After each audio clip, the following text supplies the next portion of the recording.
Insya Allah ada faedahnya. Insya Allah ada faedahnya. Ya akhi, idnu minni la tada'ni ya akhi, ya shaqiq الروح مني يا أخي، يا ضياء قلبي ودربي يا أخي، يا أخي يا أخي يا أخي، ادنو مني لا تدعني يا أخي، يا شقيق الروح مني يا أخي، يا ضياء قلبي ودربي يا أخي، يا أخي يا أخي. Assalamualaikum warahmatullahi wabarakatuh. Alhamdulillahirabbil alamin. Segala puji hanya milik Allah Subhanahu wa taala. Kita masih diberikan nikmat kesempatan dan kesehatan untuk bisa bersama-sama mendengarkan taklim di Sabua.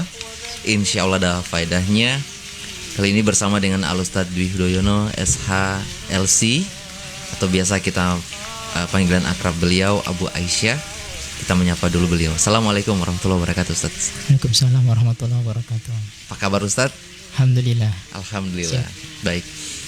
Alhamdulillah kita akan mendengarkan sama-sama taklim di Sabua untuk pekan ini yang materinya Masya Allah, jagalah Allah, insya Allah Allah akan menjagamu. Begitu ya, Ustadz ya? Baik. Dan baiklah, untuk mempersingkat waktu, kita juga mengingatkan kepada antum semuanya yang mendengarkan. Terima kasih banyak kepada antum semuanya yang masih mendengarkan kami di frekuensi 92,5 Belasamawan FM dan juga di akun Facebook Ngape Radio, Antum Radio. Jadi kami persilahkan yang mau bertanya, silahkan konsultasi masalah Islam ya kepada semuanya. Silahkan berhubung di sini ada pemateri yang insya Allah akan memberikan penjelasan kepada kita semuanya. Baik, untuk mempersingkat waktu, kita akan mendengarkan Al-Ustadz Dwi Hudoyono untuk menyampaikan materi kita. Jagalah Allah, maka Allah akan menjagamu. Tafadhol, Ustadz. Bismillahirrahmanirrahim. Assalamualaikum warahmatullahi wabarakatuh. Alhamdulillahirabbil alamin. Alhamdulillahilladzi bini'mati tatimmus shalihat. Alhamdulillahi ala ihsanihi wa syukru lahu ala taufiqihi wa amtinani. Wa asyhadu an la ilaha illallah wahdahu la syarikalah ta'ziman li sya'ni, wa asyhadu anna Muhammadan abduhu wa rasuluhu ad-da'i ila ridwani. Wassalatu ala Muhammadin wa ala alihi wa sahabatihi wa ikhwani. Rabbi shrah li sadri wa yassir li amri wahlul 'uqdatam min lisani yafqahu qawli. Ya hayyu ya qayyum bi rahmatika astaghits, asli sya'ni kullahu wa la takilni illa nafsi tarfata 'ain. Allahumma la ilma illa ma 'allamtana innaka antal alimul hakim. Para pendengar dan juga para pemirsa yang semoga dirahmati Allah Subhanahu wa taala, tidak henti-hentinya kita senantiasa memuji, bersyukur kepada Allah Subhanahu wa taala dengan pujian yang banyak, dengan kesyukuran yang banyak atas segala limpahan karunia nikmat yang tak terhingga, yang berbagai macam yang kita rasakan hingga malam hari ini. Nikmat kesehatan, nikmat kesempatan, nikmat kemudahan, nikmat kekuatan, dan juga nikmat hidayah. Dan terus kita meminta kepada Allah tambahan hidayah agar kita senantiasa berada di jalan al-haq Islam, dan juga berada di atas jalan keimanan, dan juga kita berada di atas petunjuk Nabi kita Muhammad, sunnah Nabi kita Muhammad sallallahu alaihi wasallam. Jamaah yang dirahmati Allah Subhanahu wa taala, tentang tema yang kita angkat pada kali ini bukan bahasa kami sebetulnya, ini adalah bahasa dalam hadis. Kalau kita ingat atau kalau kita pernah membaca, mungkin kita akan teringat salah satu hadis yang merupakan kumpulan dari kitab hadis Arba'in An-Nawawi, kumpulan 40 hadis yang dikumpulkan oleh Imam Nawawi rahimahullah, salah satu imam yang Masya Allah yang produktif di usia yang mungkin tidak begitu tua ya, tapi beliau sudah awak panggil ya, bahkan beliau dikabarkan belum sempat menikah juga, tapi banyak karya yang kita bisa nikmati. Jadi menunjukkan bahwa Allah Subhanahu memberkahi umur beliau, banyak karya yang beliau torehkan ya, hadis, kitab-kitab dalam kitab Riyadhus Shalihin, dan juga kitab kita ini juga Arba'in Nawawi, ini juga merupakan hasil karya beliau rahimahullah. Nah, di hadis yang ke-19 dari kumpulan daripada 40 bahkan sampai 50 hadis yang Imam kumpulkan dalam kitab hadis Arba'in Nawawi, di situ ada hadis yang menarik tentang perjalanan Rasulullah SAW kepada perjalanan Rasulullah SAW dengan seorang pemuda yang pada waktu itu masih cukup belia ya, masih tidak terlalu besar ya. Dalam hal ini dikatakan bahwa dia seorang gulam. Gulam di sini umurnya sekitar 16 atau 15 tahun ke bawah. Nah, sahabat tersebut adalah bernama Ibnu Abbas ya, Ibnu Abbas, Abdullah bin Abbas radhiyallahu anhuma. Suatu ketika sahabat ini diajak Rasulullah dan dibonceng di belakang kendaraan Rasulullah SAW. Dan ketika dalam perjalanan tersebut Rasulullah tidak mau menyia-nyiakan kesempatan ini untuk bisa memberikan mau'idhah, memberikan nasihat kepada Ibnu Abbas ini. Ya, dan di sini walaupun usianya masih belia, Rasulullah memandang bahwa sanggup menangkap pesan-pesan kebaikan pada waktu itu. Disebutkan Ibnu Abbas meriwayatkan bahwa kuntu khalfan Nabi sallallahu alaihi wasallam. Saya suatu ketika di belakang Nabi Muhammad sallallahu alaihi wasallam yauman, pada suatu ketika. Faqala, kemudian Rasulullah SAW memberikan nasihat kepadaku dengan mengatakan, ya gulam inni u'alimuka kalimat. Wahai anak, saya akan ajarkan kepada kamu beberapa penggalan kalimat ya, kata-kata. Tentunya kata-kata yang berfaedah, kata-kata yang dalamnya ada manfaat untuk dia bisa ambil pelajaran. Nah, sebelum kami lanjutkan nasihat Rasulullah kepada sahabat Ibnu Abbas ini, perlu sedikit kami sebutkan mungkin tentang biografi beliau secara singkat. Ibnu Abbas ini merupakan salah satu sahabat yang mendapat doa Rasulullah secara khusus ya. Dalam hadis Muslim disebutkan Rasul mendoakan dengan doa Allahumma faqihu fiddin wa 'allimhu ta'wil. Ya Allah, semoga Engkau pahamkan dia ilmu agama dan berikan beliau pemahaman masalah ta'wil atau tafsir. Dan alhamdulillah dengan berkah doa Rasulullah tersebut, sahabat ini salah satu jajaran sahabat yang menjadi rujukan ilmu Quran ya, Ibnu Abbas radhiyallahu anhuma. Dan juga sahabat ini juga disebutkan bahwa termasuk sahabat yang mendapatkan gelar Bahrul Ilm, yaitu seseorang yang punya lautan ilmu yang tak bertepi ya, cukup luas dan dalam keilmuannya. Dan diusut punya usut karena nyata ada dua sifat yang melekat pada sahabat tersebut. Kenapa ilmunya begitu luas, begitu dalamnya? Karena sifatnya adalah disebutkan bahwa beliau mempunyai sifat adalah qalbun aqul wa lisanus sa'ul, yaitu hati yang senantiasa berpikir apa kira-kira yang belum saya ketahui. Kemudian direalisasikan dengan lisannya, dia bertanya. Artinya dia tidak malu bertanya. Ketika memang dia belum tahu tentang suatu perkara, terutama masalah agama, dia tidak segan bertanya. Sehingga disinilah ilmunya berkumpul dan banyak ilmu yang dia bisa dapatkan. Ini sekelumit tentang sahabat ini, Ibnu Abbas. Ya. Nah, ketika beliau bersama Rasulullah SAW, Rasul memberikan nasihat, ihfadillah yahfadka. Ya, ini wa'alimuka kalimatin. Aku akan memberikan kepada kamu nasihat. Ya. Nasihat, ya, beberapa penggalan kalimat nasihat. Ya. Yang pertama, Rasul memberikan nasihat kepada sahabat tersebut, dan ini adalah tema kita. Nanti kita akan jabarkan pembahasannya. Ihfadillah yahfadka. Ya, jagalah Allah, maka Allah akan menjagamu. Hadis ini maksudnya adalah bahwa kita sebagai umat Muhammad SAW bukan kita menjaga zatnya Allah, tidak. Tapi di sini adalah bagaimana kita sebagai hamba yang beriman dianjurkan untuk bagaimana senantiasa menjaga batasan-batasan Allah Subhanahu wa taala dan juga menjaga syariat Allah Subhanahu wa taala dengan cara adalah bagaimana kita berusaha mengerjakan semua perintah-perintah Allah Subhanahu wa taala, begitu pula kita berusaha untuk menjauhi larangannya. Termasuk juga kita menjaga Allah juga di sini adalah bagaimana kita berusaha mensyiarkan, mendakwahkan ajaran yang Allah Subhanahu wa taala syariatkan, mendakwahkannya. Ini juga termasuk salah satu upaya kita menjaga Allah Subhanahu wa taala. Apa balasannya? Ihfadillah yafatka, maka Allah akan menjagamu. Dan balasannya akan Allah berikan kepada hamba-hamba Allah Subhanahu wa taala yang berusaha untuk menjaga syariat Allah Subhanahu wa taala dari menghidupkannya, mengamalkannya, dan juga menjauhi apa yang Allah dan juga Rasulnya larang, ya. Maka Allah akan menjaganya. Dan penjagaan Allah kepada hamba tersebut, ya, di antaranya adalah bahwa Allah tidak hanya menjaga dirinya, Allah juga akan menjaga keluarganya, anak dan istrinya, termasuk juga Allah akan menjaga hartanya. Ini di antara keberkahan daripada ketika kita berusaha untuk menjaga Allah Subhanahu wa taala. Sebetulnya kalimat seperti ini banyak kita dapatkan dalam Al-Qur'an, ya. Nada sebab akibat seperti ini. Misalnya kalau kita ingat dalam Al-Qur'an, fadkuruni adkurkum.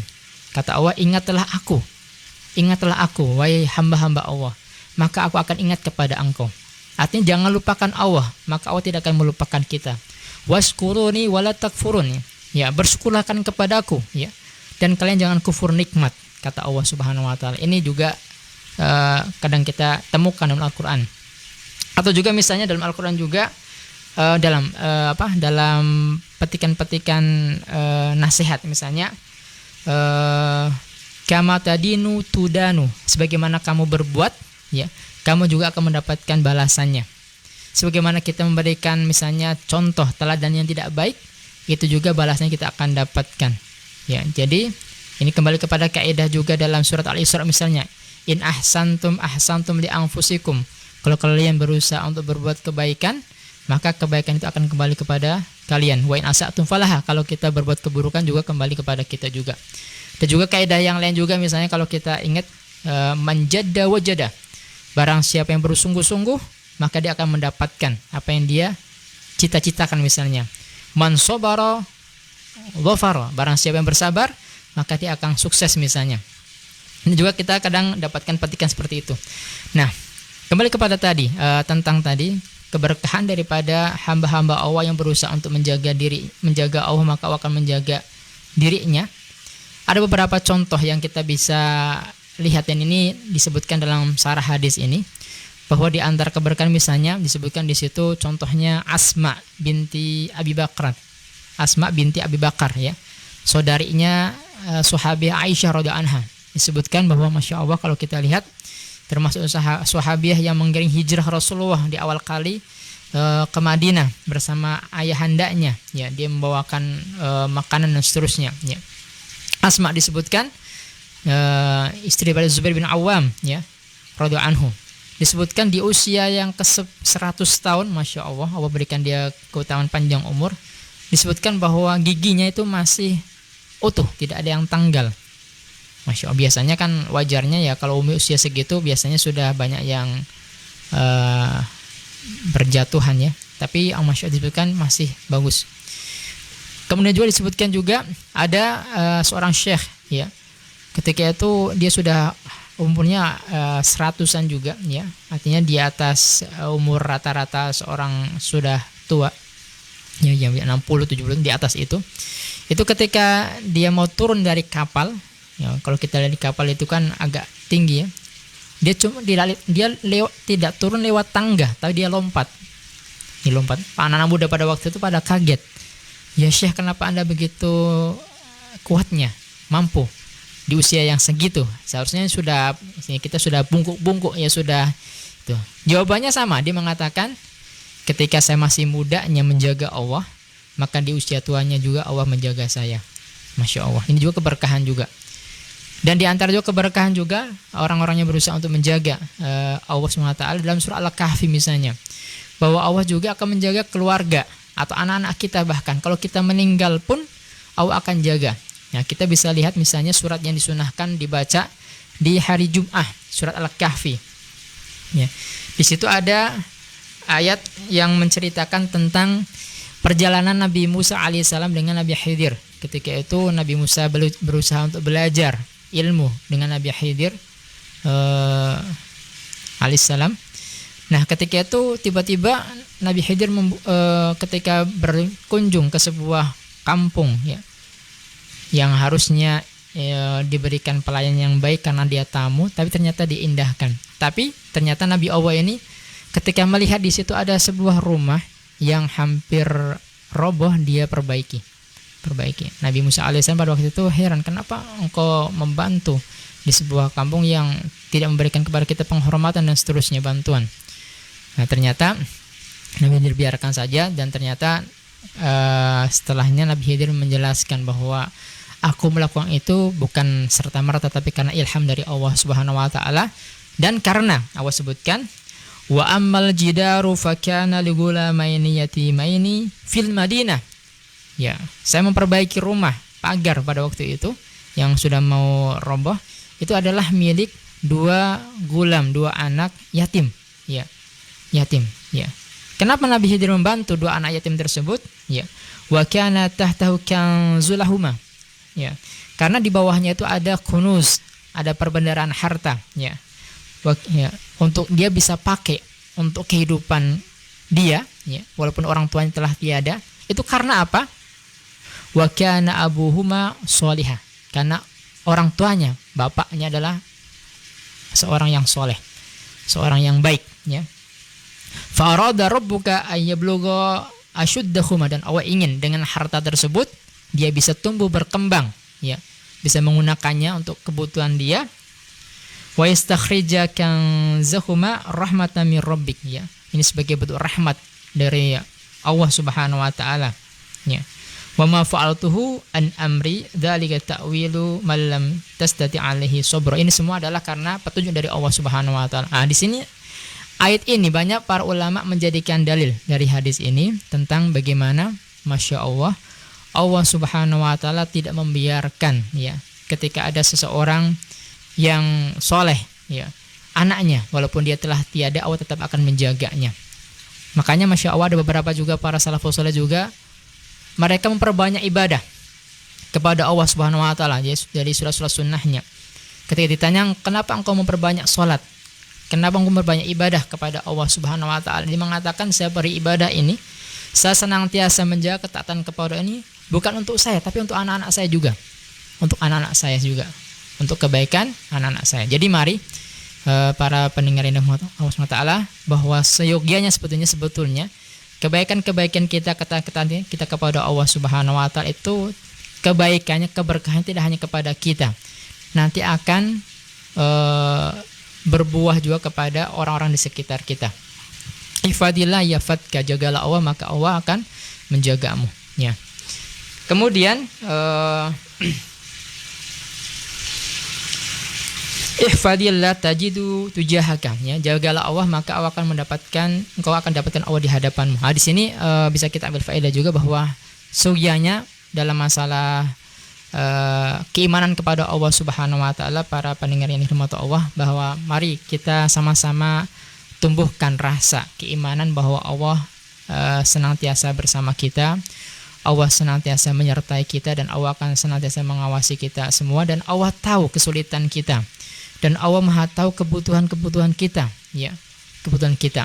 Makanya di sini dianjurkan bagaimana kita memperbesar tawakal kita kepada Allah Subhanahu wa taala, ya. Makanya diharapkan dengan ini bahwa kita yakin bahwa Allah Subhanahu wa taala adalah sumber kebaikan dan sumber untuk kita juga senantiasa meminta pertolongan kepadanya dan kita bertawakal kepadanya. Makanya misalnya dalam surat At-Talaq misalnya Allah katakan, wa may yatawakkal 'ala Allah fa huwa hasbuh, ya, barang siapa yang berusaha untuk tawakal kepada Allah maka Allah akan cukupkan hamba tersebut. Kemudian juga Allah sebutkan juga dalam surat Al-Anfal ayat 64, Allah katakan, ya ayuhan nabiyyu hasbukallah wa manittaba'aka minal mu'minin, ya. Jadi di sini Allah Subhanahu wa taala perintahkan kepada Nabi untuk senantiasa menjadikan Allah, ya, sebagai tempat untuk menggantungkan ya hajahnya atau kebutuhan-kebutuhannya ya. Dan juga berharap bahwa orang-orang beriman juga senantiasa bersama dengan beliau sallallahu alaihi wasallam. Nah, kemudian Rasul melanjutkan kepada Ibnu Abbas lagi. Wa idza sa'alta fas'alillah. Kalau kamu meminta sesuatu, mintalah kepada Allah. Kalau kamu minta sesuatu, maka mintalah kepada Allah. Dan di sini juga merupakan tarbiyah untuk kita bahwa hendaknya kita sebagai orang tua ataupun sebagai hamba Allah hendaknya senantiasa menjadikan Allah sebagai tempat yang pertama untuk kita minta sebelum kepada makhluk ya. Karena sekali lagi juga makhluk juga ketika dia membantu kita dan seterusnya itu juga yang menggerakkan juga karena Allah Subhanahu wa taala. Dari hadis ini juga ya, banyak di antara para salaf terkadang orang-orang salaf terdahulu sampai perkara minta garam pun Masya Allah mereka minta sama Allah. Sampai terkadang juga sendalnya putus sekalipun dia mengadu kepada Allah Subhanahu wa taala. Makanya di sini Rasulullah melanjutkan lagi, wa idza sta'anta fasta'in billah. Kalau minta pertolongan, mintalah pertolongan kepada Allah Subhanahu wa taala. Karena kita yakin bahwa Allah Subhanahu wa taala adalah pemilik jagat raya ini. Bahwa Allah Subhanahu wa taala adalah pemilik alam semesta ini. Makanya ini juga yang perlu untuk kita semua upayakan. Kepada anak-anak kita misalnya, kalau kita mau memberikan hadiah kepada mereka, ya upayakan coba minta sama Allah dulu. Walaupun kita sudah akan memberikan dia. Ini latihan juga agar mereka tidak dan mereka sadar bahwa bahwa semua yang mereka dapatkan ini nikmat adalah pemberian dari Allah Subhanahu wa taala. Kita hanya perantara saja. Ya. Kemudian Rasulullah kembali melanjutkan kepada sahabat tadi ya, memberikan nasihat, wa'lam annal ummata law istamat ala ayyanfa'uka bi syai'in lam yanfa'uka illa bi syai'in qad katabahu lak ya. Ketahuilah kalau sekiranya seluruh manusia bersepakat, Masya Allah, tidak hanya satu, tidak hanya 100 tapi seluruhnya bersepakat ingin memberikan manfaat kepadamu, itu tidak akan bisa memberikan manfaat kepadamu kecuali apa yang telah Allah tetapkan kepadamu. Atau kebalikannya, wa in istama'u ala ayyadurruka bi syai'in lam yadurruka illa bi syai'in qad katabahu 'alaik. Kalau sekiranya mereka bersepakat juga ingin memberikan kamu mudarat, tapi ternyata Allah tidak mengizinkan, maka tidak akan terjadi. Ya. Nah, kemudian dari hadis ini juga Rasulullah memberikan kepada kita faedah lagi kepada sahabat tadi, mengatakan hampir sama juga, wa'lam anna ma akhta'aka lam yakun liyusibaka wa ma asabaka lam yakun liyukhti'aka. Ketahuilah bahwa sesungguhnya apa yang tidak akan terjadi kepadamu atau musibah sekalipun ya tidak akan pernah mengenai engkau. Atau kebalikannya juga, ketika sesuatu yang pasti akan mengenai kepada engkau itu tidak akan meleset juga, pasti akan mengenai kepada engkau. Kemudian belum berikan nasihat lagi kepada sahabat tersebut ya, mengatakan wa'lam, ketahuilah anan nasra ma'as-sabr. Sungguhnya pertolongan Allah Subhanahu wa taala itu bersama dengan kesabaran.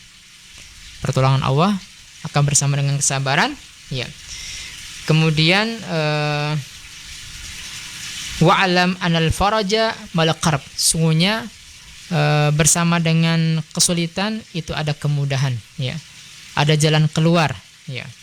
Wa anna ma'al usri yusra. Dan sungguhnya bersama dengan kesulitan juga ada kemudahan. Ya. Kesempitan ada kelapangan, kesulitan ada kemudahan. Nah, di sini juga kita bisa ambil faedahnya bahwa sekali lagi bahwa ya, kita dianjurkan sebagai seorang hamba untuk senantiasa berbekal keyakinan kepada Allah Subhanahu wa taala ya, sebelum mungkin masalah yang lainnya ya, sebagaimana para sahabat juga yang membekali masalah iman dan yakin sebelum mereka juga belajar Al-Qur'an. Di sini juga sekali lagi juga menjadi faedah untuk kita sebagai orang tua yang sekarang ini brandnya, Masya Allah, orang tua sekarang ya suka memasukkan anaknya ke pondok-pondok tahfidzul Quran. Masya Allah, ini juga suatu prestasi, alhamdulillah kecenderungan seperti itu. Tapi juga kita harus ingat juga bahwa jangan sampai kita melupakan aspek masalah keimanan dan juga akhlak anak-anak kita. Ya, ini juga penting ya untuk kita iringi hafalan Quran mereka dengan adab dan akhlak dan juga keimanan juga. Sebagai para sahabat juga mengatakan, dulu kami ketika waktu kecil ta'allamna al-iman qabla al-Quran. Kita dulu belajar Al-Quran iman. Kami dulu pertama kali belajar iman ya sebelum belajar Al-Quran. Falamma ta'allama al-Quran zadal iman. Setelah kami belajar Al-Quran, maka kami bertambah iman kami, maka bertambah keimanan kami. Nah, ini juga perlu untuk kita juga ingat bersama untuk bagaimana mengiringi ya hafalan Quran kita dengan keimanan dan keyakinan, karena ini akan menjadi modal juga menjadi Quran kita, insya Allah itu akan menjadi penolong kita ya. Karena sekali lagi Rasulullah menyebutkan kepada kita bahwa Al-Quran hujjatun laka au alaika. Quran itu bisa menjadi penolong kita, pembela kita di hadapan Allah, atau bahkan akan menjadi musuh kita, bumerang bagi kita. Ya, ketika kita tentunya membelakangi Al-Quran atau kita menyelisih Al-Quran, ini yang kita khawatirkan, yang kita takutkan. Jadi ini mungkin beberapa faedah yang kita mau ambil dari kajian kita, dan semoga kita bisa ambil faedahnya bahwa sekali lagi bahwa upaya kita menjaga perintah-perintah Allah dari sholat kita dan seterusnya, itu faedahnya kembali kepada kita bahwa Allah SWT akan menjaga kita, Allah akan terus melindungi kita, dan juga Allah terus akan membimbing kepada kita, bahkan tidak cuma kita, bahkan kepada anak dan keturunan kita. Ini harapan yang kita ingin dapatkan. Wallahu a'lam. Baik, terima kasih banyak Ustadz untuk penjelasan pertama, Taklim di Sabua, insya Allah ada faedahnya. Dan kita break dulu sejenak. Untuk antum semuanya yang mau bertanya, kami persilahkan bisa langsung menghubungi kami di 0821 8843 9250. Tetap di sini Taklim di Sabua, insya Allah ada faedahnya.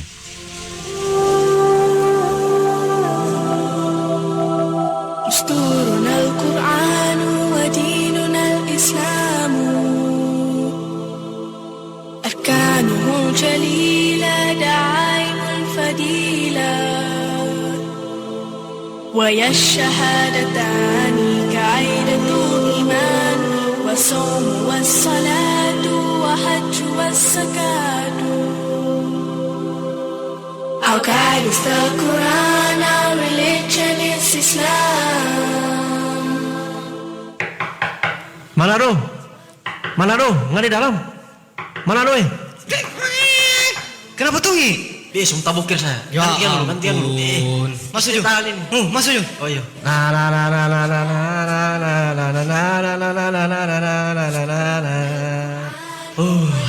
Susah rapi nih.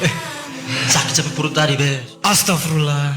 Kenapa, Manado? Antum di kamar mandi jangan bercerita, apalagi menyanyi. Itu udah pertama, nggak masuk kamar mandi, nggak baca doa. Oh, gimana doa itu? Allahumma inni a'udzubika minal khubuthi wal khaba'ith. Oh, begitu Cuma pendek DP doa itu. Oh iya, sudah. Baru kalau doa keluar WC ada?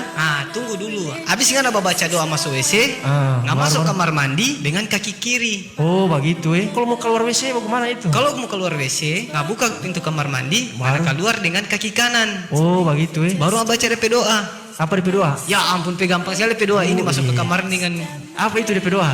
Gufronaka. Oh, gufronaka. Oh ya sudah. Pendek sekali DP doa itu, Mas antum tidak mudah hafal. The base of the faith and the fast and the prayer, the pilgrimage and charity.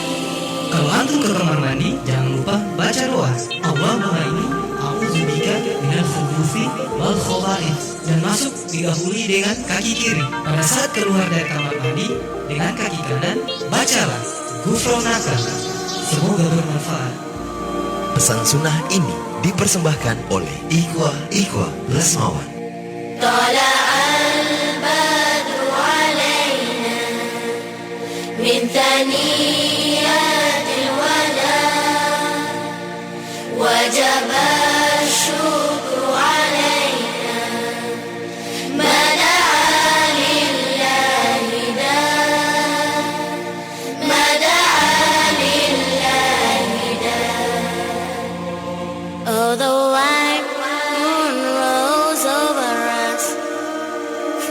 the valley of Wada,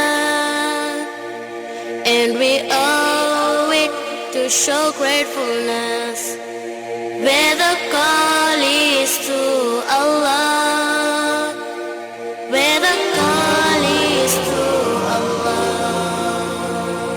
أيها المبعوث فينا جئت بالأمر المطاع، جئت شرف المدينة، مرحبا يا خير دار، مرحبا يا خير دار. Oh, you who are raised amongst us, coming with a word to be obeyed, you have brought to the city nobleness. Welcome, best scholar to God's bay. Welcome, best scholar to God's bay. طلع البدر علينا من ثنيات الوداع، وجب الشكر علينا ما دعا لله داع، ما دعا لله داع. Taklim di Sabua, insya Allah ada faedah. Taklim di Sabua, insya Allah ada faedah.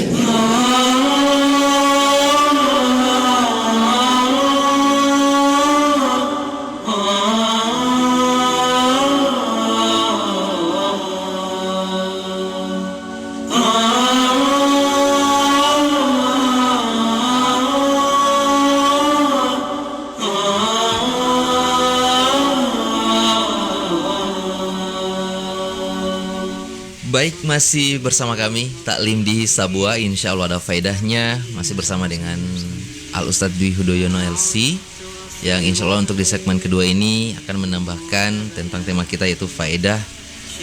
Tema kami yaitu jagalah Allah maka Allah akan menjagamu. Nah, untuk antum semuanya yang masih mendengarkan kami, silahkan yang mau bertanya kami persilahkan, bisa langsung di WA kami di 082188439250 bagi yang mendengarkan kami di frekuensi 92,5. Yang lagi menonton kami bisa langsung ketik juga di akun Facebook kami di Ngapi Radio. Silakan langsung bertanya seputar mengenai tentang tema kita juga bisa, atau mungkin ada pertanyaan di luar tema kami ya Ustadz ya. Baik, silakan, kami menunggu pertanyaan-pertanyaan dari antum semuanya. Insya Allah setelah segmen kedua ini kita ada sesi tanya jawab.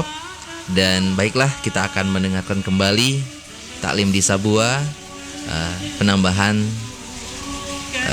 faedah dari tema kita ya Ustadz ya. Baik, kepada Al Ustadz kami persilakan. Tafadhol Ustadz. Bismillahirrahmanirrahim. Alhamdulillah wassalatu wassalamu ala Rasulillah amma ba'd.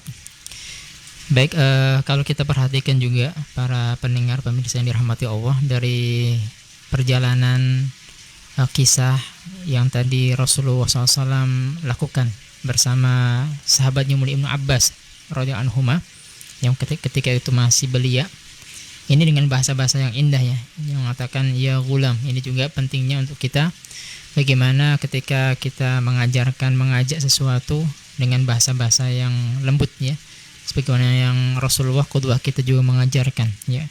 Jadi hukum asal bahwa dakwah atau nasihat ini dengan kelembutan ya, sebagaimana sifat Allah juga.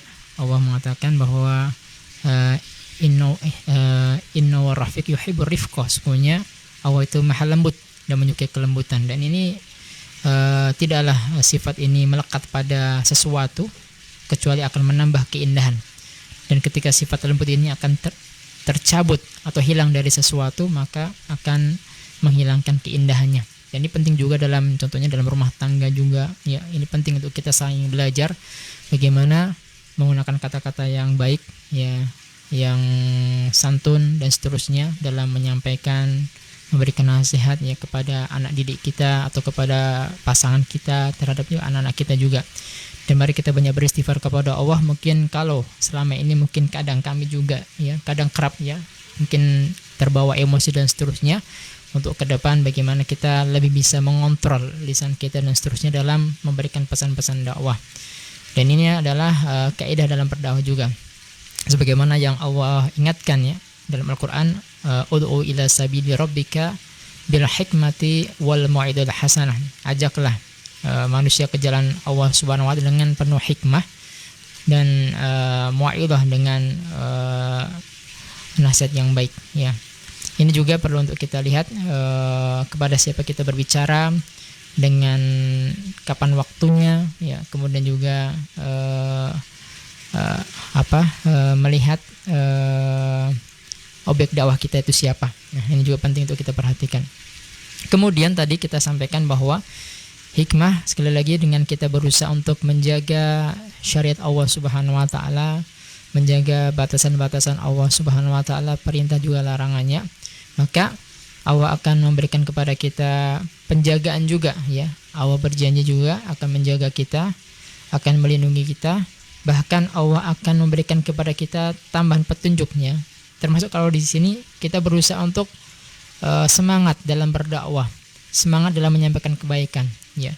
Itu pun Allah akan kembalikan kepada kita faedahnya, bahwa sebetulnya kitalah yang paling banyak mengambil faedah dalam nasihat yang kita sampaikan. Dan Allah akan tambahkan hidayah kepada kita, memberikan kepada kita jalan-jalan kebaikan yang lain, yang banyak. Kemudian juga yang terpenting adalah bagaimana dengan kita berusaha untuk menjaga perintah-perintah Allah juga. Allah akan melindungi kita, Allah akan menjauhkan kita dari keburukan-keburukan, baik itu dari musibahnya atau hal-hal yang tidak Allah ridhoi, yaitu hal-hal yang berbau maksiat dan seterusnya. Allah akan jaga kita. Ini yang kita harapkan dari upaya kita menjaga kedekatan kita kepada Allah Subhanahu wa taala. Dalam Al-Qur'an Allah sebutkan misalnya dalam surat Muhammad ayat 17 Allah katakan, walladzina ihtadaw zadahum huda wa atahum taqwahum ya. Dan mereka-mereka yang berusaha untuk memberikan petunjuk ya, kebaikan ya, mengajak kepada kebaikan, memberikan nasihat kepada kebaikan, kepada Allah Subhanahu wa taala, ketaatan kepada Allah, maka Allah akan tambahkan kepada orang tersebut petunjuknya ya, dan Allah akan berikan kepada dia ketakwaan. Jadi di sini kita bisa mengambil faedah bahwa di antara sarana untuk kita bisa tetap istiqomah, bisa tetap di jalan ketaatan ya, di jalan kebaikan adalah bagaimana kita mengencangkan atau semangat dalam menyampaikan kebaikan, juga ada berdakwah di jalan Allah Subhanahu wa taala. Kemudian juga beberapa faedah yang kita bisa tambahkan juga, bahwa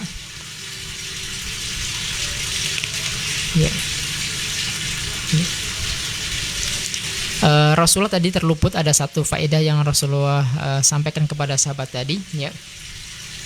Ihfadillah tajidu amamaka, ihfadillah tajidu tujahaka.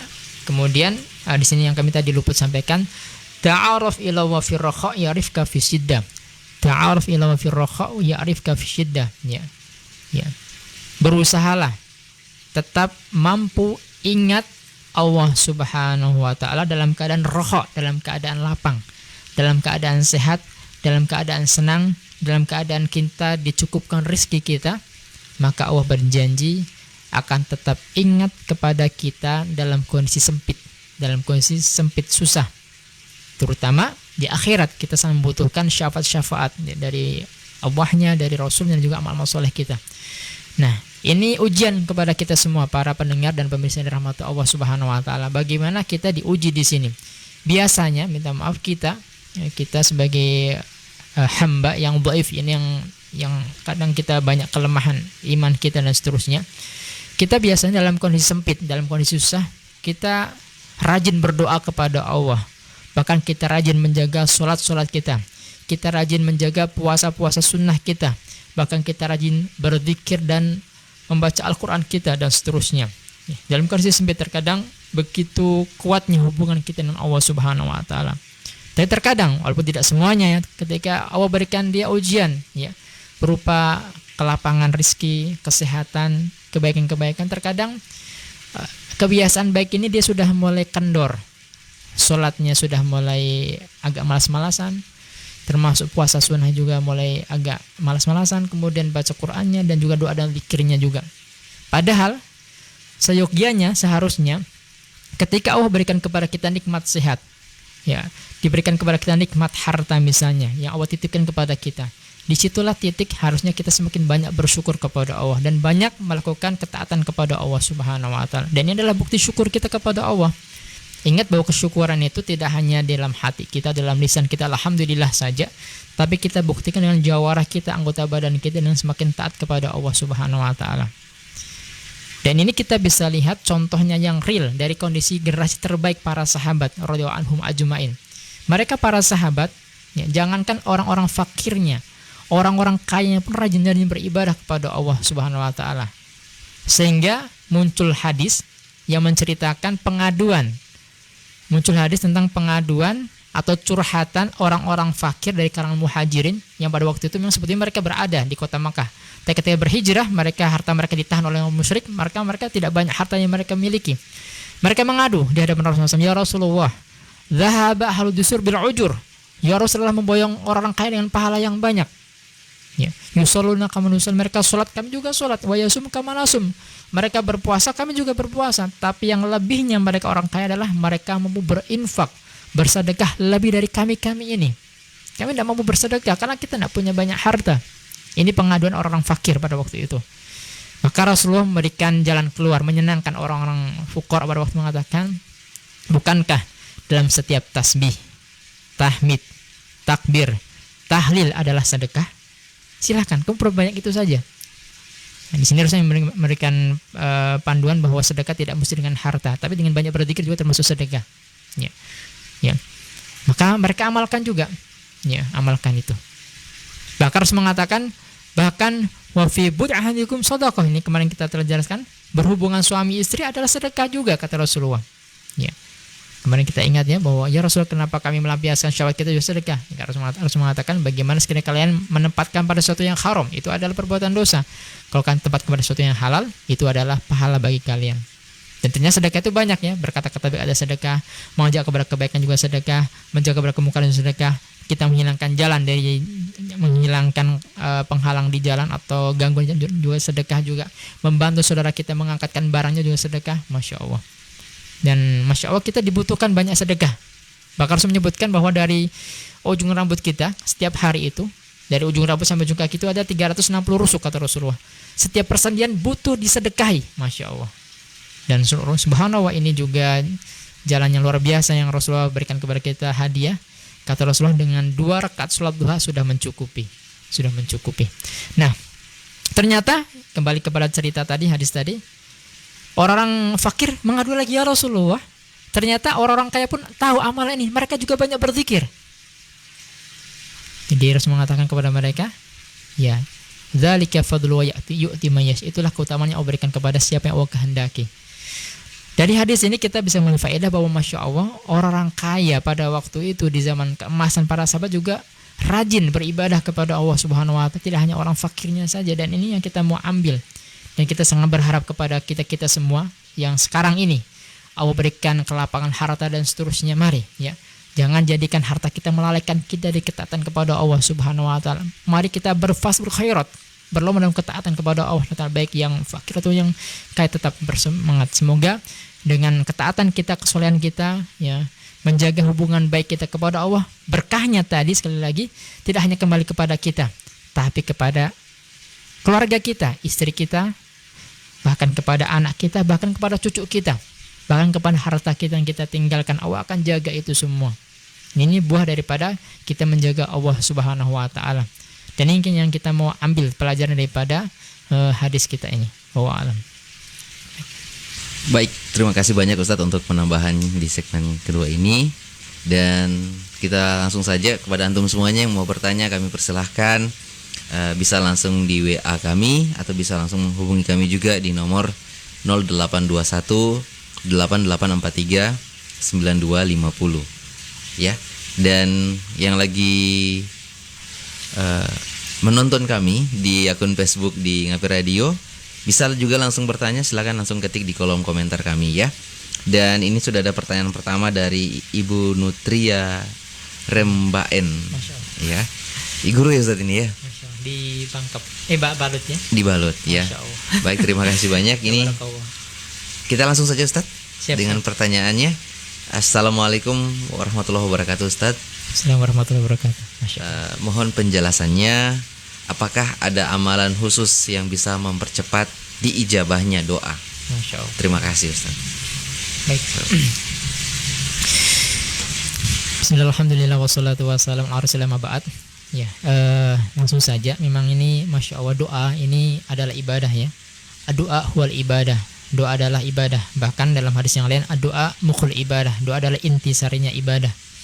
Bahkan kalau kita perhatikan juga bahwa prosesi sholat ini secara bahasa juga doa, kumpulan daripada doa-doa kepada Allah Subhanahu wa taala. Maka mari manfaatkan ketika kita sholat untuk memperbanyak munajat kepada Allah, terutama di waktu sujud atau sebelum salam. Nah, tentang poin tadi tentang apa kiat-kiat agar doa kita lebih mustajab, walaupun ya kita sampaikan di awal memang ya, doa karena dia ibadah artinya terlepas dikabulkan atau tidak bernilai pahala. Makanya harus menyebutkan bahwa doa itu ada tiga kemungkinannya. Yang pertama mungkin akan diijabahi, dikabulkan sesuai dengan apa yang dia minta, terutama ke hajat di dunia dia. Atau yang kedua, Allah jadikan sebagai tolak musibah atau tolak bala, jadikan sebagai penolak musibah dari yang mungkin dia akan dapatkan seyogianya. Dengan doa itu dia akan dipalingkan atau dijauhkan dari musibah. Yang ketiga yang tidak kalah hebatnya adalah bahwa doa yang tidak dikabulkan Allah Subhanahu wa taala di dunia kelak akan jadi tabungan kita di akhirat. Yang jadi tabungan kita di akhirat. Maka dalam sebuah riwayat Rasulullah pernah menyampaikan bahwa seyogianya sekiranya saya doaku tidak semua dikabulkan, berharap bahwa nanti akan dipetik hasilnya di akhirat. Makanya di antara doa-doa Rasulullah yang tidak dikabulkan di dunia itu, Allah berikan hadiah berupa syafaat khusus yang beliau akan dapatkan. Artinya syafaat Rasulullah khusus ya, yang hanya beliau saja yang bisa memberikan. Ini adalah berkat dari doa-doa yang tidak semua dikabulkan di dunia. Kan Allah berikan hak khusus, Rasulullah memberikan syafaat di akhirat. Ya. Nah, tentang bagaimana kiat agar doa kita lebih mustajab. Mungkin yang pertama adalah yang pertama adalah perlu kita mencari yang pertama adab dulu. Kita perhatikan adab dalam kita berdoa ya. Jadi adab dalam kita berdoa dianjurkan itu tata urutnya. Yang pertama sebelum kita berdoa adalah yang pertama sana Allah, kita memuji Allah dulu ya. Bismillah, alhamdulillah. Kita dengan puji-pujian Allah ya. Wala haula wala quwwata illa billah. Atau kita dengan menggunakan asma wa sifat Allah ya. Yang pertama kita memuji-muji Allah ya, dengan asma wa sifat boleh ya. Kita sebutkan di situ ya Rahim, ya Aziz, ya Qawi, ya Jabbar. Kita jadikan sebagai pemula, muqaddimah sebelum kita meminta kepada Allah. Yang kedua, setelah kita memuji Allah adalah sholatu ala Nabi. Kita bersolat kepada Rasulullah SAW ya. Kemudian baru masuk inti daripada doa yang kita minta. Kemudian tutup dengan sholawat lagi. Nah, disebutkan hikmahnya kenapa doa diapit dengan dua sholawat. Disebutkan bahwa sholawat itu insya Allah pasti akan Allah terima ya. Dengan kita bersolat kepada Rasulullah SAW, dengannya Allah akan memberikan kepada kita ampunan dan juga rahmat untuk kita 10 kali lipat satu sholawat. Nah, doa yang diapit dengan sholawat, yang sholat itu pasti akan dinaik, maka akan ikut naik juga. Maka doa yang tidak diiringi dengan sholawat itu naiknya kurang maksimal ya, kurang maksimal. Jadi sholawat ini mengapit doa kita. Ini kalau runtutan daripada adab dalam kita berdoa kepada Allah Subhanahu wa taala. Yang kedua, di antara kiat juga untuk doa kita lebih hijau adalah kita perhatikan waktu-waktunya. Waktu-waktu yang mustajab dalam kita berdoa. Misalnya, yang pertama adalah antara azan dan iqamah. Ini dua waktu yang mustajab ya. Azan dan iqamah. Ini anjuran kita banyak habis kita sholat qobliyah, sebelum menunggu iqamah kita banyak berdoa kepada Allah. Yang kedua adalah waktu ketika kita sujud ya. tempat di mana paling dekat posisi seorang hamba dengan Robnya Allah Subhanahu wa taala ketika dia sujud. Maka kata Rasulullah, fa'aktsiru doa, perbanyak kali berdoa di situ. Yang ketiga, sebelum salam. Makanya Rasulullah SAW tidak pernah melepaskan sebelum salam. Habis kita baca tahiyat, sholawat, kemudian Rasulullah berdiri dari 4 hal. A'udzubika min adzabil jahannam, wa min adzabil qabri, wa min fitnatil mahya wal mamat, wa min fitnatil masjid dajjal, wa min syarri fitnatil masjid dajjal. Ini tidak perlu tinggalkan. Dan doa-doa yang lain silahkan sebelum salam kita berdoa. Kemudian tempat yang lain yang mustahil adalah kita berdoa di Haramain, di 2 kota suci, Makkah dan Madinah, terutama di depan Ka'bah atau di depan Hijr Ismail. Kemudian kalau di Madinah di Raudhah, ya, antara mimbar Rasulullah dengan kuburnya Rasulullah SAW, ya, Raudhah, ya. Itu tempat mustajab juga kita untuk berdoa, ya. Atau secara umum bahwa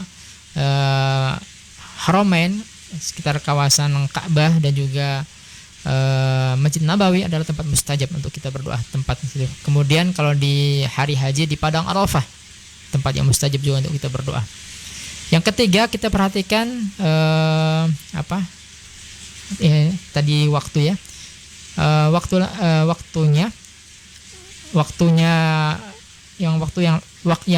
Tambahan waktu lagi adalah di sepertiga malam. Ini juga tempat yang mustajab juga. Maaf, tambahan juga sepertiga malam. Dalam sebuah hadis Rasul menyebutkan bahwa ternyata Allah Subhanahu wa taala itu akan turun ke langit dunia di sepertiga malam akhir, ya. Dan di situ dalam hadis Allah mengatakan, barang siapa yang berdoa kepadaku, aku akan berikan ijabah. Barang siapa minta ampun kepadaku, aku akan berikan ampunan. Dan barang siapa bertobat kepadaku, aku akan berikan pertobatannya, akan berikan ampunannya juga. Nah, dan barang siapa yang meminta hajat, ya, aku akan berikan kabulkan hajatnya. Ini di sepertiga malam juga. Kemudian juga dari yang tempat yang lain juga adalah ketika turun hujan juga. Ini juga waktu yang mustajab untuk kita berdoa kepada Allah Subhanahu wa taala. Silahkan ketika turun hujan, angkat tangan kita berdoa kepada Allah Subhanahu wa taala. Kemudian juga doanya orang tua untuk anak. Jadi kita sebagai anak ini kalau masih punya orang tua, manfaatkan baik-baik, ya. Jangan pernah kita malu, ya. Jangan pernah kita abaikan orang tua kita dengan meminta doa-doa terbaiknya mereka untuk kita. Walaupun orang tua sebetulnya tanpa kita minta dia akan mendoakan kita, tapi masya Allah kalau kita secara khusus minta, ya. Apalagi di antara kita mungkin ini ada sebagian ikhwah kita yang sudah hamil istrinya, ya, sudah mau melahirkan, minta doa sama orang tua supaya diberikan kemudahan dan seterusnya, ya, doa orang tua. Dan banyak kasus juga mungkin terkadang karena kurang di restu orang tua, ya, artinya banyak kendala-kendala dalam kehidupannya. Makanya mintalah keridhaan orang tua, karena ridho Allah di atas keridhaan orang tua juga. Ini juga penting untuk kita perhatikan. Dan yang terakhir, ya, yang perlu untuk kita juga perhatikan dalam berdoa adalah adabnya adalah adam istijal. Tidak boleh kita tergesa-gesa, ya. Contohnya kita sudah berdoa sudah sekian lama tapi tidak Allah kabulkan, maka kita tidak lagi melanjutkan doa kita. Jangan, terus minta, terus ketuk pintunya Allah Subhanahu wa taala, ya. Pasti Allah yang Maha Pemurah akan membukakan pintunya untuk kita, insya Allah, ya. Dalam sebuah riwayat pernah disebutkan bahwa ada seorang perempuan yang Allah takdirkan, sebetulnya di catatan takdirnya itu dia tidak punya keturunan, ya. Tapi ketika itu Allah berikan keturunan, malaikat yang mengetahui catatannya mengadu, ya Rabb, kenapa engkau berikan dia keturunan padahal di catatan tidak ada? Mana mungkin, kata Allah, saya tidak berikan apa yang dia minta, sedangkan pintu rahmatku dia ketuk setiap saat. Minta kepada Allah Ta'ala, Masya Allah. Ini juga bisa. Kemudian juga yang terakhir, Masya Allah, ini juga penting untuk kita perhatikan bersama para jamaah rahmat Allah. Di antara hal yang bisa menghalang doa kita juga terijabah adalah mari kita berusaha untuk memperhatikan apa yang kita konsumsi. Hindari barang-barang yang haram, ya, karena ini juga bisa menghalangi kita diijabahi doa kita. Apa dalilnya? Dalilnya tentang hadis ketika itu ada seseorang disebutkan asy'asha wa'bar, ya, dalam keadaan rambutnya kusut pasai, bajunya compang-camping, ya, artinya menunjukkan kefakirannya, ya. Dan dia mengangkat tangannya ke atas, dia berdoa kepada Allah, ya Rabb, ya Rabb, ya. Padahal dia sudah mengumpulkan banyak perkara yang bisa mendongkrak doa dia, bisa dikabulkan dalam keadaan kefakiran dia tunjukkan di hadapan Allah. mengangkat tangan juga. Ini juga adab, minta maaf. Angkat tangan ini juga termasuk adab. Dalam sebuah hadis, barang siapa yang berdoa dan dia mengangkat tangan, maka Allah SWT malu mengembalikan dalam keadaan sifra, kosong. Angkat tangan. Ya, ini juga adab daripada berdoa. Kemudian dia berdoa dengan asma wa sifat Allah. Ya Rabb, ya Rabb. Sudah angkat tangan, sudah dengan asma wa sifat Allah, kemudian kondisi yang papa, dia tunjukkan di depan Allah. Tapi ternyata Allah katakan wa mat'amul haram, makanan dan makanan yang haram. Wa malbasu haram, pakaian yang dikenakan juga pakaian yang haram yang Allah haramkan. Wa ghudhiya bil haram, dan dia dikenyangkan sesuatu yang haram. Dikenyangkan dengan sesuatu yang haram. Fala istajaba lahum, mana mungkin aku akan kabulkan apa yang diminta. Nah, makanya dari sini untuk kita bagaimana berusaha untuk mencari hal-hal yang halal dari makanan kita, pakaian kita, ya sesuatu yang bisa mengenyangkan kita, sesuatu yang halal, karena ini juga akan menjadi faktor juga diijabahnya doa-doa kita. Wallahu a'lam. Baik Ustadz, terima kasih banyak untuk penjelasannya mengenai tentang doa ya. Nah, kita break dulu Ustadz ya. Setelah ini ada pertanyaan mengenai tentang hukum akikah Ustadz. Bisa Ustadz? Tabarakallah. Baik Ustadz ya. Dan kepada antum semuanya silakan yang mau bertanya, kami masih menunggu ya, masih ada durasi cukup lama. Untuk yang mau bertanya silakan, kami menunggu di 0821 8843 9250. Dan bisa langsung ketik juga buat yang lagi menonton kami, bisa langsung ketik juga di kolom akun Facebook kami ya. Tetap satu rasa di Blast Mohon FM, Antum Radio.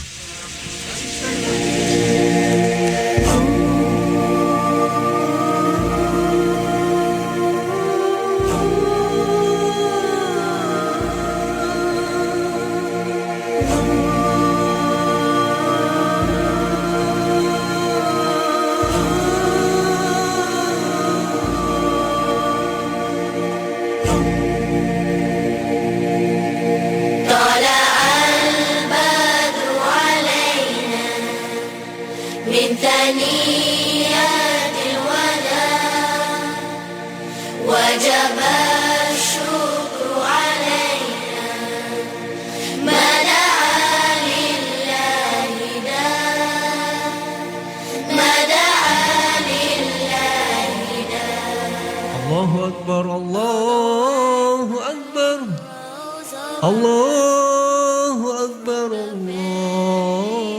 Allahu Akbar. So azan ni ilmi. Mari jo Andre, turun pisang bayang mari jo. Oh, sama bonceng eh? Iya, pakai set motor, mari. Sampai. Iya. Turun turunnya duluan. So duluan saya. Oh iya. Tutak bunyi kaki kan. Yo Andre. Nah, kenapa nggak terus?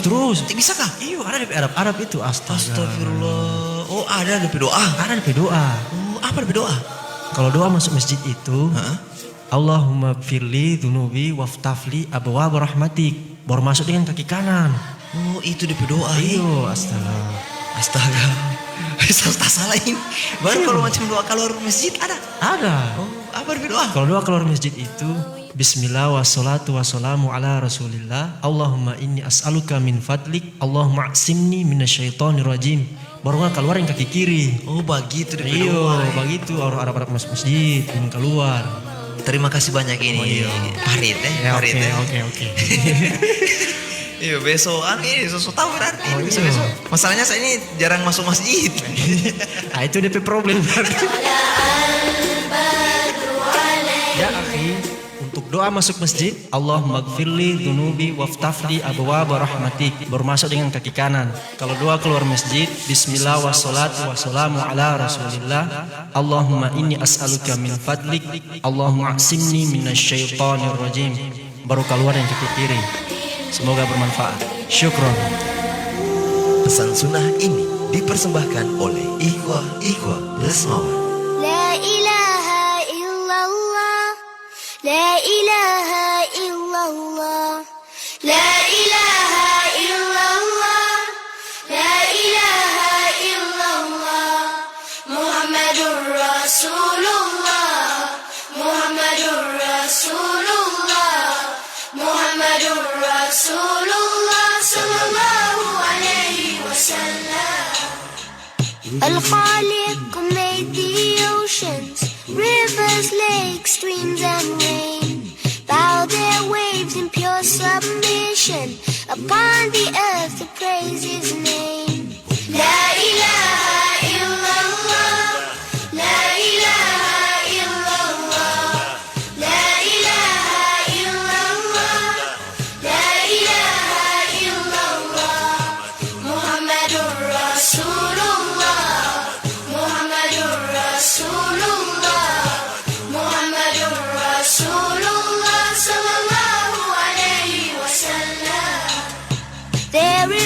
creature among us, upon the air or in the sea, that does not sing with wonder, praising in community. La ilaha illallah, la ilaha illallah, la ilaha illallah, la ilaha illallah, Muhammadur Rasulullah, Muhammadur Rasulullah, Muhammadur Rasulullah sallallahu alaihi wasallam. Taklim di Sabua, insya Allah ada faedah. Taklim di Sabua, insya Allah ada faedahnya.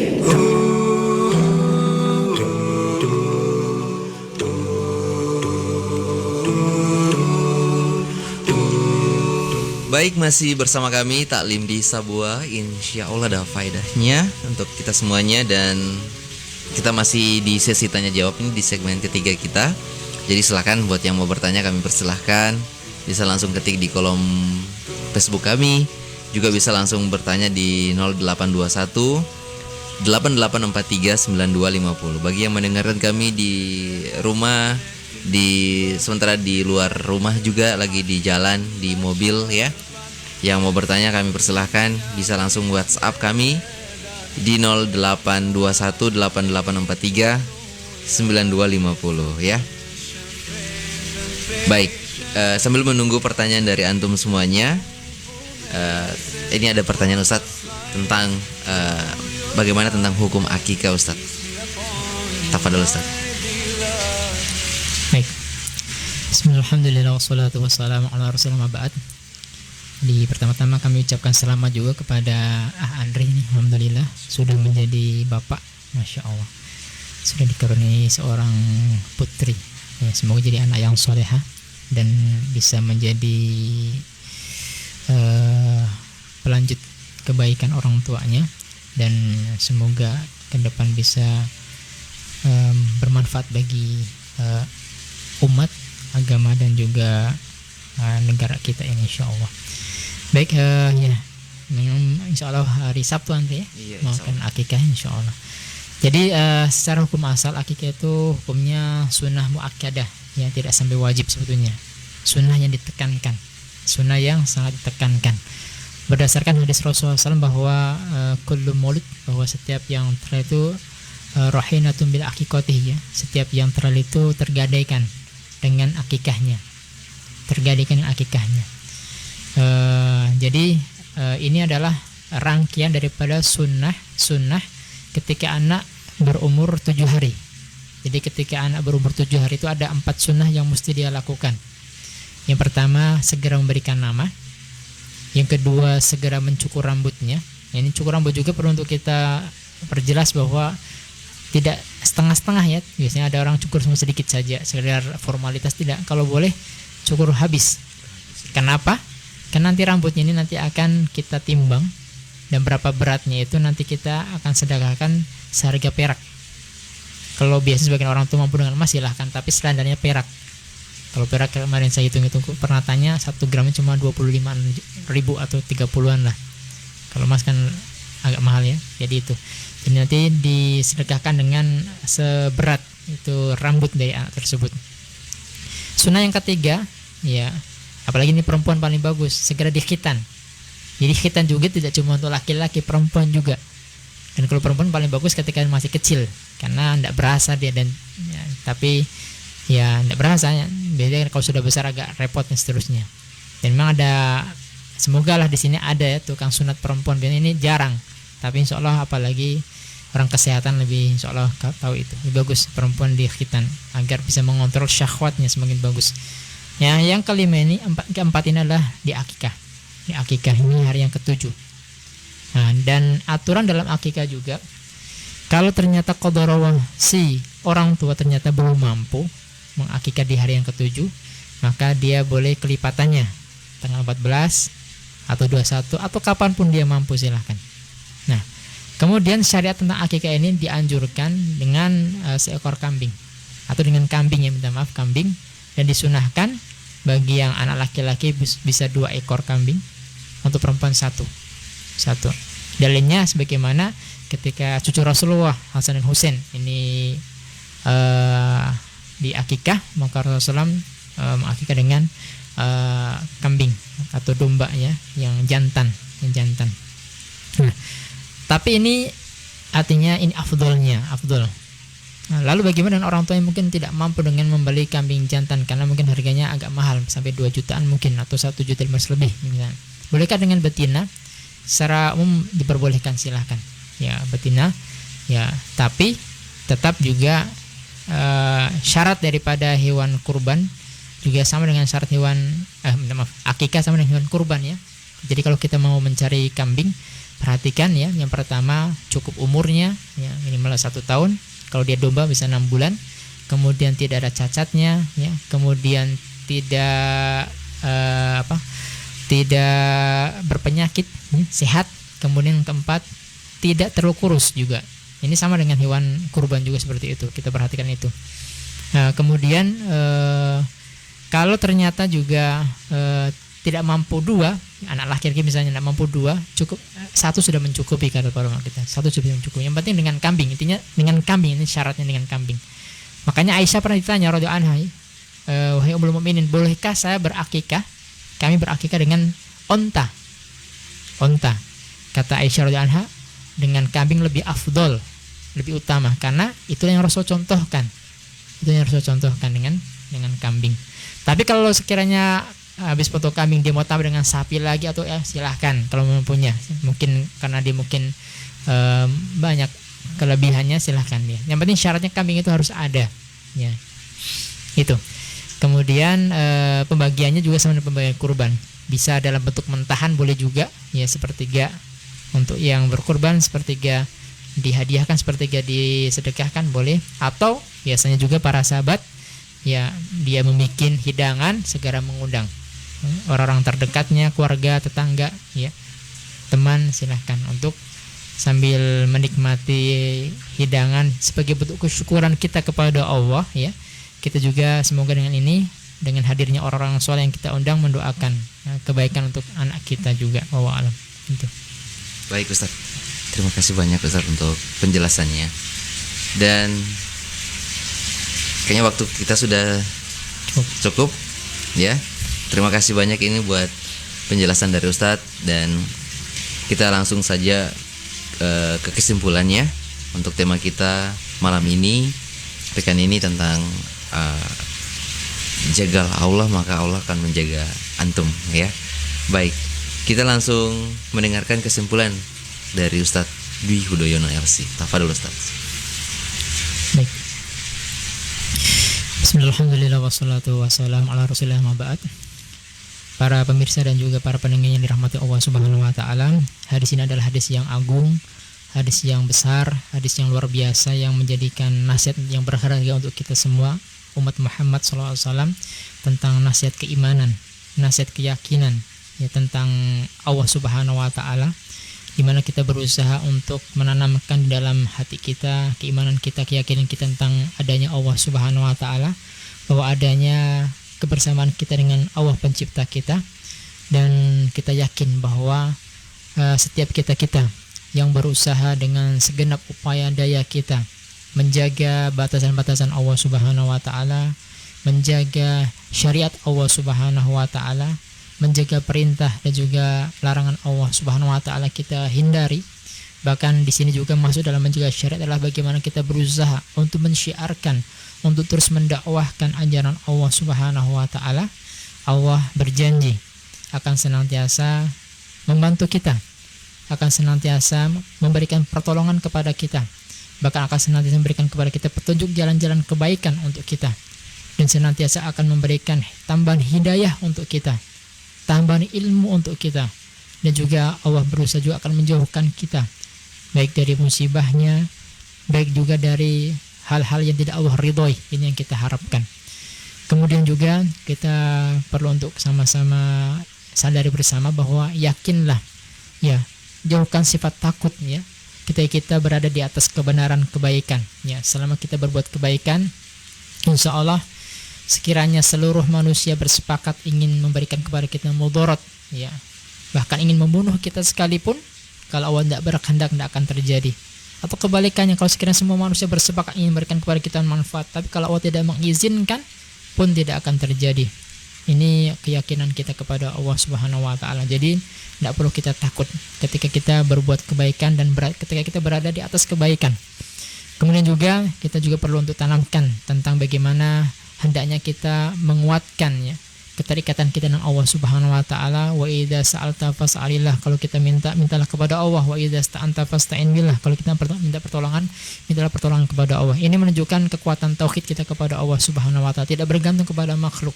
Dan kita yakin juga ketika kita diberikan kebaikan kepada makhluk atau makhluk berbuat baik kepada kita, itu juga tidak lepas daripada karunia Allah yang menggerakkan dia untuk berbuat kebaikan kepada kita. Tentunya sekali lagi, kalaupun kita ternyata diberikan kebaikan dari seseorang, yang pertama adalah kita bersyukur kepada Allah Subhanahu wa taala. Kemudian jangan lupa juga kita bersyukur kepada orang yang berbuat baik kepada kita. Malayashkurun nas la yashkurullah, barang siapa yang tidak pandai bersyukur kepada manusia, tidak bersyukur kepada Allah Subhanahu wa taala. Ini juga perlu untuk kita ingat.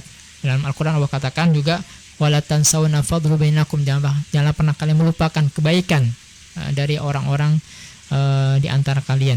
Ini juga perlu untuk kita ingat. Sama dengan pasangan kita juga ya.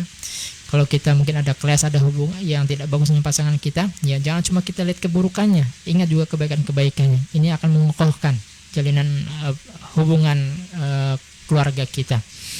Kemudian juga Rasul ingatkan dalam hadis tadi juga, Masya Allah, bahwa ta'aruf ila firraqa yarifka fi siddah. Ta'aruf ila firraqa yarifka fi siddah. Mari kita berusaha dengan segenap upaya kita.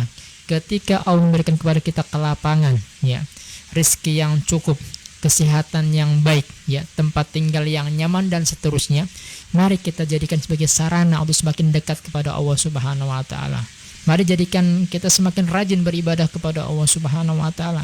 Jangan sampai fasilitas yang kita dapatkan, kenikmatan yang melekat pada diri kita yang begitu banyaknya, semakin melalaikan kita dari Allah Subhanahu wa taala. Dengan begitu, dengan kita berusaha ketika kita lapang tetap bisa ingat kepada Allah, Allah berjanji akan ingat kepada kita dalam kondisi sempit, dalam kondisi sulit, terutama di akhirat kita. Yang di sana kita sangat membutuhkan Allah, sangat membutuhkan pertolongan Allah Subhanahu wa taala. Kemudian juga kami juga ingatkan kepada diri kami dan kita semua, mari untuk senantiasa ya mengiringi sifat sabar ya dalam setiap kesusahan kita. Sesungguhnya bersama kesabaran itu ada inna sabar inna nasr ma'as sabar. Sesungguhnya bersama dengan kesabaran ada kemenangan ya. Sesungguhnya bersama dengan kesempitan ada kelapangan, dan sesungguhnya bersama dengan kesulitan ada kemudahan. Ini bahasa yang Rasul sampaikan kepada kita, artinya selama kita mampu bersabar ya. Sabar di sini dalam 3 hal yang harus kita ingat. Mari kita bersabar di atas ketaatan. Yang kedua, mari kita terus bersabar di atas kemaksiatan, jauhi apa yang Allah larang. Ketiga, sabar di atas musibah yang kerap terjadi yang tidak kita sangka-sangka ya. Semoga dengan kesabaran kita Allah memberikan kepada kita pertolongannya. Kemudian mari ya terus kita berprasangka baik kepada Allah. Sungguhnya bersama dengan kesempitan ada kelapangan, ada jalan keluar, dan sungguhnya bersama dengan kesulitan ada kemudahan. Tidak selamanya kita sulit terus, pasti ada kemudahan, dan tidak semuanya mudah terus. Kadang ada kesulitannya juga. Inilah artinya pernak-pernik kehidupan seperti itu ya. Selama kita masih di dunia, selama itu juga masih banyak ujian yang akan kita hadapi, kelaparan, kekurangan ya, seterusnya ini masih ada. Tapi sekali lagi Allah memberikan kepada kita solusi ya. Kalau kita mendapatkan ujian-ujian yang mungkin satu di antara kita berbeda, jangan lupa lisan kita tetap terjaga. Jangan pernah berkata-kata kecuali yang Allah ridhoi ya. Terutama yang pertama kita ucapkan ketika kita mendapatkan musibah, jangan lupa mengucapkan kalimat istirja, innalillahi wa inna ilaihi rajiun. Ini pertama kita ucapkan. Atau kita tambah dengan doa, Allahumma ujurni fi musibati wa akhlif fi khairin minha, ya berikanlah pahala atas musibah yang saya dapatkan ini dan gantikanlah dengan yang lebih baik. Ini terus kita upayakan ucapkan. Nah, semoga dengan ini semua musibah demi musibah yang kita hadapi ini akan berganti dengan pahala dan pahala yang kita akan dapatkan atas kesabaran kita. Baik, ini mungkin dari kami, semoga bermanfaat terutama bagi kami pribadi. Ini menjadi cambukan bagi kami untuk ke depan bisa lebih baik dan bisa lebih istiqomah di atas jalan Allah Subhanahu wa taala, dan bagi yang mendengar bisa mengambil faedah darinya. Wallahu a'lam. Baik Ustadz, terima kasih banyak untuk kesimpulan malam ini, pekan ini dengan tema kita Allah akan menjaga kita semua ya Ustadz ya. Yang penting kita menjaga Allah ya Ustadz ya. Dan kepada Al-Ustadz Dwi Hudoyono LC kami mengucapkan jazakumullah khairan katsira. Semoga masih diberikan kesehatan untuk bisa sama-sama menemani lagi kita semuanya. Insya Allah pekan depan dengan tema yang menarik ya. Dan silakan juga barangkali dari antum semuanya yang mau ada untuk yang kita ingin bahas tema kita pekan depan, bisa langsung komen juga di kolom Facebook kami atau bisa langsung inbox juga kami di akun Ngapi Radio ya. Terima kasih banyak untuk semuanya yang sudah mendengarkan di awal dan sampai sekarang, yang mendengarkan kami di radio 92,5 Blasmon FM, dan juga yang mendengarkan dan melihat kami, menonton kami, menyaksikan kami ya di akun Facebook Antum Radio. Insya Allah kita bertemu di pekan depan di malam Jumat ya. Jangan lupa juga untuk selalu menjalankan sunnah di hari Jumat ya. Dan kita menutup doa kifaratul majelis. Subhanakallahumma wa bihamdika asyhadu an la ilaha illa anta astaghfiruka wa atubu ilaik. Assalamualaikum warahmatullahi wabarakatuh. Assalamualaikum. Your mother, who next? Your mother, and then your father. 'Cause who used to hold you and clean you and clothe you? Who used to feed you and always be with you? When you were sick, stay up all night, holding you tight. That's right, no other. My mother. Who should I take good care of? Giving all my love. Who should I think the most of after Allah and Rasulullah? Comes your mother. Who next? Your mother. Who next? Your mother. And then your father. Cibi, langsung pulang Oh iya, hati-hati Jo Oke sip, dadah. Cil. Kenapa? Kalau keluar rumah itu ada DP doa. Bisa kira ini panggil ada yang saya lupa atau apa? Doa apa lagi ini? Ada DP doa ini kalau macam keluar rumah. Bagaimana doa? Bismillahi tawakkaltu alallahi wala haula wala quwata illa billah. Cuma pendek. Pendek sekali. Iya, ngapal rabu-rabu itu enggak saya. Bisa ini. Lagu cepat. Ini sab ilpi. Cok, boleh membacakan ulang lagi? Bismillahi tawakkaltu alallahi wala haula wala quwata illa billah. Oh, kalau begitu nanti tulisakan saja supaya saya bisa hafal nih di rumah Saya SMS saja, oke? Oke. Tapi untuk sementara sebelum baca. Ikut saja saya apa yang tadi saya bilang. Oke. Dadah. Waalaikumsalam. Cause who used to hug you and buy you new clothes? Ya akhi, jangan lupa kalau keluar rumah baca Bismillahi tawakkaltu alallahi wala haula wala quwata illa billah. Dan balik ke rumah bacalah Bismillahi walajna wa bismillahi kharasna wa ala rabbina tawakkalna. Dan jangan lupa salam. Assalamualaikum warahmatullahi wabarakatuh. Semoga bermanfaat. Pesan sunnah ini dipersembahkan oleh Ikhwah Blasmon. Thank you Allah for my mother. Yes, well done. The Prophet ﷺ told us that we must obey Allah and His Messenger at all times. But after that, who else did He tell us to listen to and be close to? Oh, say